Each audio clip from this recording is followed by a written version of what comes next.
আসসালামু আলাইকুম রহমতুল্লাহ। আমি চলে আসছি আমার আনারের ছাদ বাগানে। আলহামদুলিল্লাহ, আমরা এটা এপ্রিল মাসের শেষ পর্যায়ে, সামনে কালবৈশাখী ঝড় আসতে পারে, সেজন্য আমরা আমার গাছগুলিকে, যে আনারগুলি ধরে আছে, সে ডালপালাগুলিকে বেঁধে দিচ্ছি।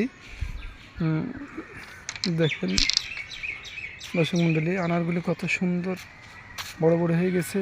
এখন যদি আমরা ডালপালাগুলি যদি বেঁধে না দিই, তাহলে দেখা যাচ্ছে কিছুদিন পর বাতাস আসলে দেখা যাচ্ছে যে ডালগুলি আনারগুলি সহ ভেঙে পড়ে যাবে। সেজন্য আমরা দেখেন আমরা এই ডালগুলি বেঁধে দিচ্ছি এবং দেখেন ছাদের চতুর্পাশে আমরা নেট জাল দিয়ে ঘিরে দিছি, যেহেতু সামনে ঝড় আসতে পারে, সেজন্য আমরা ঘিরে দিচ্ছি, বাতাস যেন হালকাভাবে ঠেকায়। আপনারা যারা এরকম আপনার ছাদ বাগান আছে, অবশ্যই আপনারা ছাদটাকে এইভাবে নেট জাল দিয়ে ঘিরে দেবেন। তাহলে দেখা যাচ্ছে আপনার গাছগালা ভালো থাকবে, ফলগালা নষ্ট হবে না।